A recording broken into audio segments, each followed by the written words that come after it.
YouTube fam? This your boy Tony 2 Times, and we back with another episode of Hood Tales, man. Before I start, be sure to smash that like button. Definitely watch this video to the end to hear the full story. Let's get right into it. In states all over the world, it has been debates for decades over if a person commits a serious enough crime, should they be sentenced to the ultimate punishment, which is their life being taken by the state. In certain situations, death penalty cases have been overturned as the individual has proper lawyers or certain details in the case might not seem for that severe of a punishment. But today on Hood Tales, I will be taking it to West Palm Beach, Florida, in a case that was sad to be so bad that the individual would be the first person since 2002 to be sentenced to the ultimate punishment. According to sources, Marlin Joseph was living with his mother, his mother's girlfriend, her 11-year-old daughter, and other family members. Joseph, who was said to love his family and his at the time 8-year-old daughter, but when Miss Crowell, his mother's partner, and her 11-year-old daughter, Kyra Inglet, moved into the home, things were becoming estranged. As Joseph, 27 at the time, felt as though his daughter and Kyra would often argue, and Joseph felt as though Miss Crowell wasn't doing anything about it. Joseph, who had been dealing with mental illness, often turned to the Bible anytime he was having crazy thoughts or was mad about something.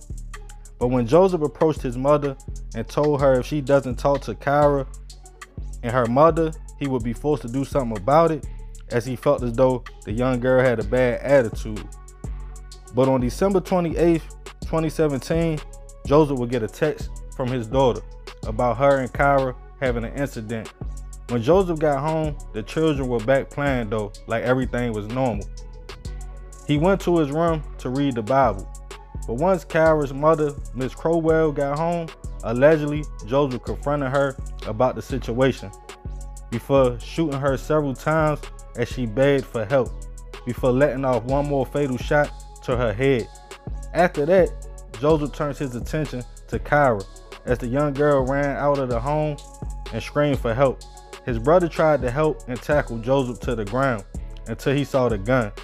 Even as Kyra begged Joseph, allegedly he shot 5 times, hitting the young girl before fleeing in Miss Crowell's car. Eventually, Joseph was caught at his cousin's house and charged with the shootings that left both mother and daughter gone. While in pretrial, it was questions about his mental health after Joseph allegedly broke his attorney's nose, but after spending time in a mental health facility, Joseph was said to be fit to stand trial. Defense attorneys argued the only way he should leave prison was in a pine box, stating he should definitely be sentenced to death due to the nature of the crime. But the biggest argument was if it was premeditated or does it call for the death penalty.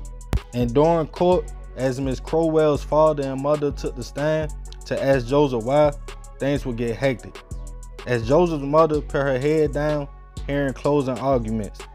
The jury, who in order to reach a verdict, only took 2 hours, and the judge laid out the incident and how Joseph chased Kyra after doing that to her mother and how scared the young lady must have been. Marlin Joseph was found guilty and sentenced to death. This will be the first sentence like this in West Palm Beach since 2002 due to the nature of the crime. Joseph turned and looked at his family, who were in tears, in a split courtroom, one side cheering, the other side crying.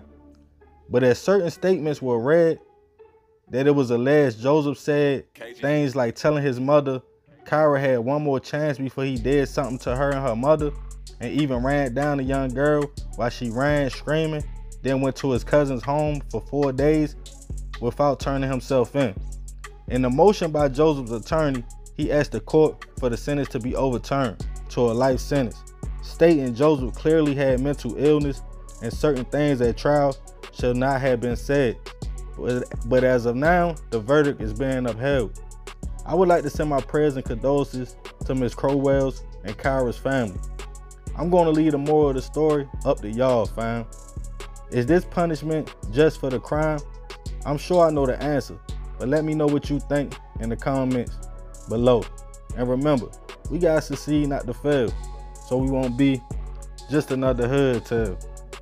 Man, it's a crazy story, you feel me? Like I said, first and foremost, rest in peace to that young girl, 11 years old, and her mother. You know, whatever the situation might have been, I understand that he loved his family and he loved his daughter, and he ain't want nobody messing with his daughter. But kids gonna have situations, kids gonna argue, kids gonna fight, they gonna do things. They was 8 years old and 11 years old, you feel me? These weren't even teenagers. So I don't know what made him take it to that point. I don't know if he just ain't like the fact that they was staying there. I don't know if he felt as though they was outsiders, but obviously that was his mother's partner. That's who she chose to be with and deal with. His mother knew she had a child. She was willing to accept that, you know. And the thing about it, his lawyer trying to say, well, he wasn't mentally stable. But they was basically saying it had to be premeditated because he actually told his mother that the young girl had one more chance, and if his daughter told him something else, something was gonna happen to her. So they trying to say, for somebody to say that, they already knew what they was gonna do, you know. And then it was alleged that a situation happened while he was at his cousin's house where his cousin used the credit card of Miss Crowell, and I think that's how they was able to track him down. So man, there was a lot behind this story, you feel me? It was a real messed up situation, and his lawyer basically saying the crime wasn't that serious, basically saying he should just be sentenced to life. But a lot of people in the community, a lot of people saying this the ultimate crime, like you did the unthinkable, like to a child. Like in certain states, if a child is under 12 years old and harm comes their way, that's automatically the death penalty. And I think Florida one of them states, man. But a lot of people don't believe in this sentence. They believe in, you feel me, only the Most High can judge and stuff like that. But I just want to know what y'all think on this one. I know how I feel, you know, and we could talk about that probably, you feel me, in the comments. But I just want to know y'all opinion on this. Do y'all feel as though he was sentenced correctly? Do y'all feel as though what he did match up to the punishment? You know, it's a crazy situation, man. I can only imagine what that family went through after saying something like that or hearing something like that. And I know his brother, who spoke at trial, even though he was trying to take his brother's side, I know he was hurt because he witnessed that. He witnessed his brother do something like that, man. But I appreciate y'all if y'all made it to the end. Be sure to smash that like button. Love y'all, fam. It's your boy Tony 2 Times. I'm out.